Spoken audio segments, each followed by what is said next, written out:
سوات سے خبر شامل کریں گے، جہاں عید الاضحیٰ قریب آتے ہی سوات میں مال مویشیوں کی منڈیاں لگ گئی۔ قیمتوں کے حوالے سے خریداروں اور بیوپاروں کی ABC نیوز کے ساتھ گفتگو ہوئی۔ مزید تفصیلات ضیاء اللہ کے اس رپورٹ میں دیکھیے۔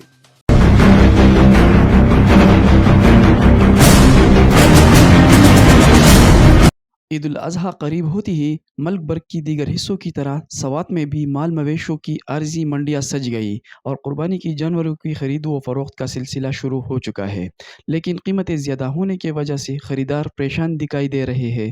اس حوالے سے بیوپاری اور خریداروں نے ABC نیوز سے بات چیت کرتے ہوئے کہا، جی میں 2-3 دن ہو گئے میں ادھر گھومتا پھرتا ہوں ریٹ کے حوالے سے، تو یہ بہت پچھلے سال جو جانور 160 کا 150 کا ملتا تھا، ابھی وہ 270 280 کا مل رہا ہے۔ وہ ان کو بھی چاہیے کہ جو ریٹ ہے وہ مناسب لگائے تاکہ یہ لوگ جانور خرید سکے۔ پہلا سال جو 1 لاکھ میں ملتا تھا ابھی وہ ملتا ہے 1,20,000 1,30,000 لاکھوں میں 20-30 ہزار روپے فرق ہو گیا۔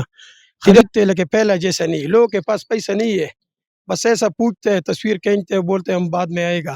مال لے کے آیا پنجاب سے اور ادھر واپاری ہے نہیں، مانگا نے بتن کیا لیتا نہیں ہے کوئی۔ کیا وجہ ہے؟ ریٹ زیادہ ہے، مہنگائی کی وجہ سے نہیں بک رہا؟ ہاں مہنگائی کی وجہ سے نہیں بک رہا ہے، نہیں بک رہا ہے۔ ریٹ کم کرو نا۔ ریٹ کم کرو تو ہمارے کو فائدہ نہیں ہوتا، ہمارے چرایا ہے، خرچہ ہے بہت، اس وجہ سے۔ جی بالکل، جس طرح آپ نے بیوپاری اور گاہکوں کی باتیں سنی کہ مہنگائی کی وجہ سے لوگ جو ہے نا وہ کافی مشکلات سے دوچار ہے، لیکن پھر بھی لوگ پرعزم ہے کہ عید الاضحیٰ کے وہ دن انشاءاللہ قربانی کریں گے اور سنت ابراہیمی کی یاد کو تازہ کریں گے۔